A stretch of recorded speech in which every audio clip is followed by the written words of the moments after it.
Votre invité à présent dans la grande interview en direct sur Boursorama, c'est Frédéric Souillot. Bonjour. Bonjour. Merci d'être là avec nous en direct sur Boursorama, secrétaire général de Force ouvrière.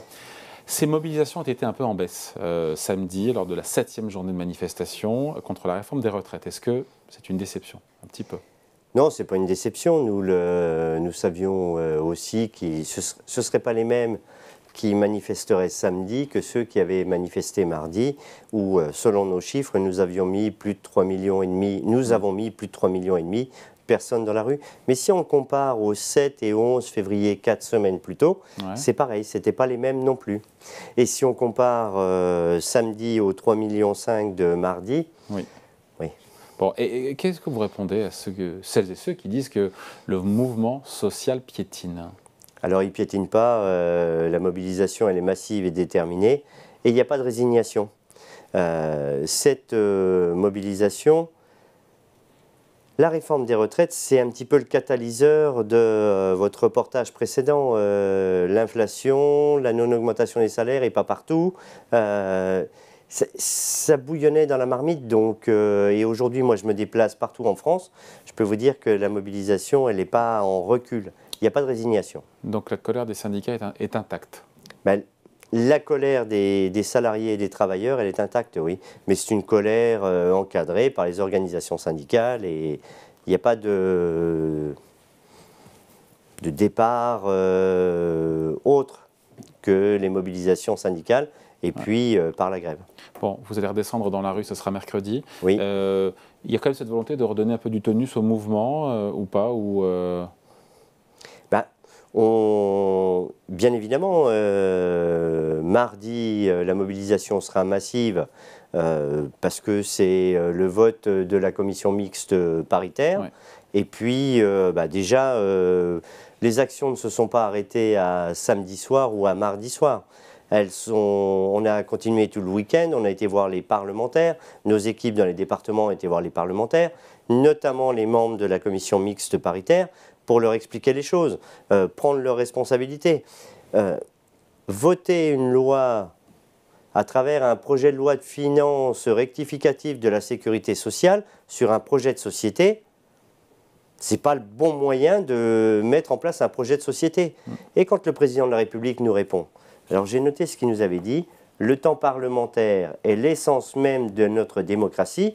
Au même moment où il nous l'envoie, le ministre du Travail déclenche vote bloqué au Sénat. Donc, si l'essence même de notre démocratie, c'est le temps de discussion parlementaire, il ne faut pas le bloquer. Alors, j'ai appris ce qu'était un 44-3 parce que nous l'avions rarement vu. Ouais. Juste un truc, on va parler de la mécanique parlementaire. Sur la montée des violences, encore une fois, vous redoutez ça dans le cadre des mobilisations à venir parce que certains pourraient, encore une fois, se dire on n'est pas écouté, la rue n'est pas entendue, vous risquez des débordements, vous redoutez des débordements Alors, je ne redoute pas des débordements, mais les violences, on ne sera jamais d'accord avec cela. Par contre, des blocages de raffineries ou depuis ce matin, la centrale de Blaye en Gironde est bloquée.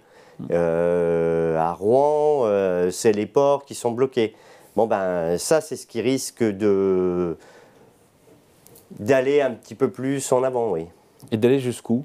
En attendant, vous demandez au gouvernement une consultation citoyenne sur la réforme pour demander son avis au peuple. Vous avez peu de chances d'être entendu.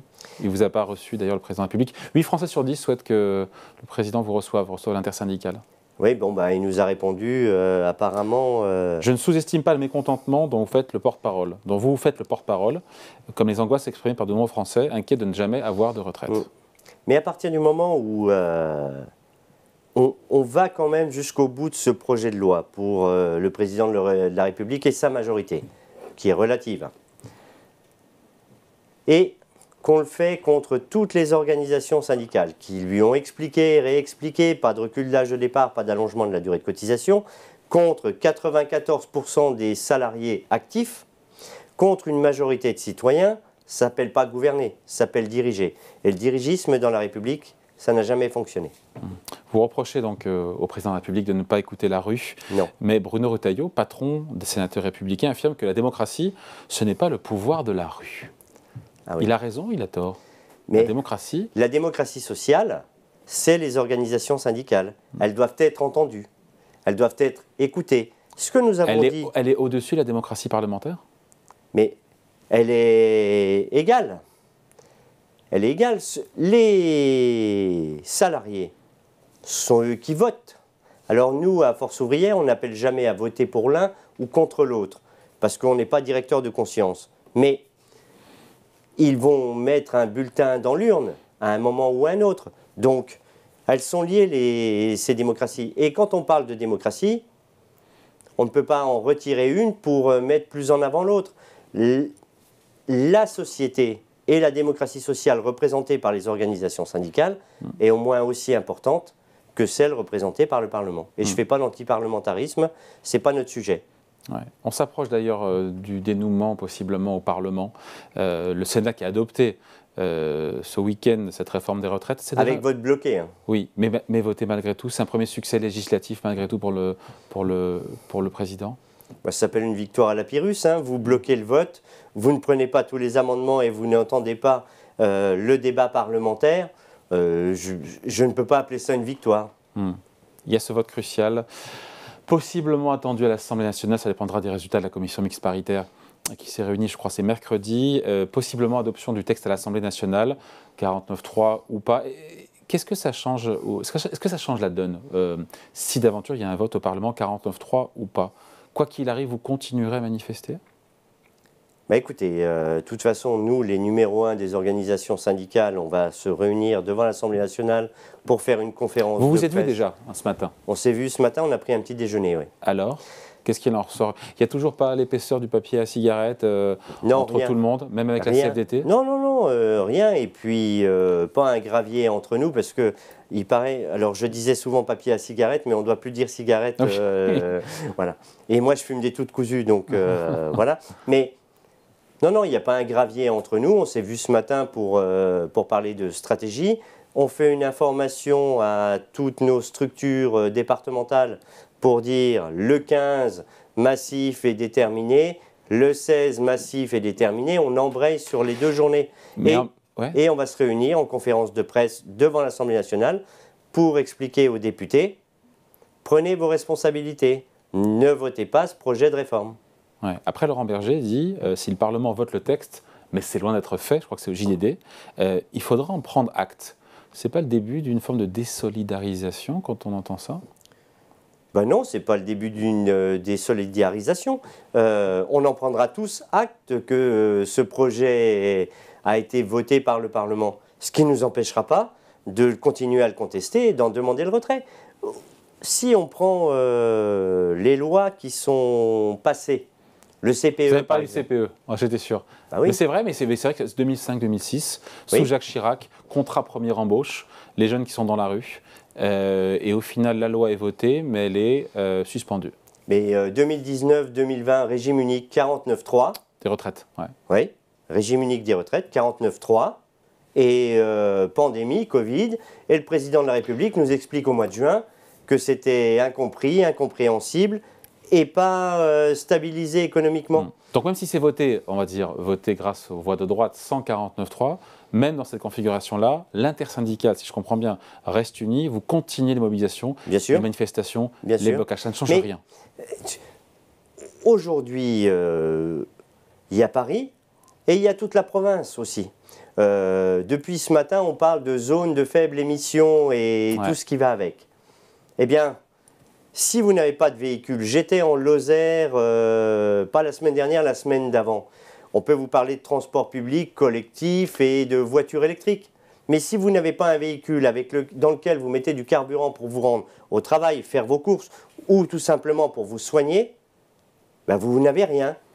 Désertification de nos campagnes et tout ce qui va avec. Donc, la verticalité du pouvoir, pensant que la France, c'est Paris, ou les grandes métropoles, ce n'est pas ça la France. Pardon Frédéric Souillot, je repose la question pour être sûr que j'ai bien compris, qu'on a tous bien compris. Si le projet est voté à l'Assemblée nationale 149.3, mais entre guillemets à la régulière, ça ne change rien pour l'intersyndicale, vous continuez les mobilisations, les manifestations et la grève? On continue la même stratégie d'intersyndicale qu'on a mis en place depuis le 10 janvier. Et puis, vous dites 149.3 avec article 38, 47.1, 44.3. Est-ce qu'il y a ça reste constitutionnel. Oui, bien sûr, mais la grève aussi est constitutionnelle. Pour autant, ça n'empêche pas qu'on arrive à faire cesser les grèves en... Je ne trouve pas le mot, je le cherche là. Les grévistes, quand ils sont pris et qu'on les... Je ne vais pas trouver le mot. Bon. Mais ce sujet, il est constitutionnel, la grève, elle l'est aussi. Et on va continuer. Bon, juste pour terminer, Frédéric Souillot, c'est Olivier Véran. Réquisition. Ah, c'est la réquisition, d'accord. Je cherchais, excusez-moi. Oui. Mais pourtant, la grève est constitutionnelle. Oui. Et pourtant, les réquisitions, comme on a pu le voir dans les raffineries, et comme on le voit de temps en temps... On en est où aujourd'hui? Des blocages dans les raffineries, les dépôts de carburant et les pompes des stations-service qui sont asséchées, on en est où? Eh bien, les blocages devant les raffineries, et notamment celle de Donge, que je connais bien, et les autres, continuent. Donc les cuves, les raffineries ne se sont pas arrêtées, maintenant les cuves sont pleines, mais comme le carburant ne sort plus, à un moment ou à un autre, ça va coincer, mais c'est comme pour les ordures ménagères et tout ce qui va avec. Quand vous vous promenez dans Paris, vous voyez bien que la grève des éboueurs, elle est là. Ouais. Les pénuries de carburant, comme l'automne dernier, on pourrait de nouveau en avoir avec une même ampleur, ou c'est ce que vous visez comme stratégie? On ne vise rien comme stratégie. Hein. Nous, ce qu'on vise comme stratégie, c'est la grève pour se faire entendre. Bon, et juste sur le 49.3, le gouvernement, en tout cas, ne souhaite pas utiliser cet article 49.3, nous a dit Olivier Véran, le porte-parole du gouvernement. Est-ce que là encore, une fois, ça change la donne, mais j'ai le sentiment que non, ou c'est encore pire si jamais le gouvernement utilise cette arme qui est constitutionnelle, donc d'une adoption sans le vote? Est-ce qu'il y a ce risque que ça attise la colère sociale, et la vôtre aussi au passage? Ça va forcément l'attiser. C'est un projet de société, cette réforme des retraites, reculer l'âge de départ, allonger la durée de cotisation. Eh bien, on le passerait comme ça, avec un passage en force, parce qu'il n'y a pas le vote du Parlement? Non, ça va forcément attiser la causaire, oui. Vous croyez encore en vos chances de pouvoir faire reculer le gouvernement? Mais bien sûr, parce que sinon, il faut que je change. Je fais autre chose. Mais non, nous devons et nous allons gagner. Bon. Merci en tout cas de passer nous voir. Merci à vous. Frédéric Souillot, donc le secrétaire général de Force Ouvrière, invité de la grande interview en direct sur Boursorama. Interview à retrouver en replay tout à l'heure à 14h. Merci beaucoup. Merci à vous.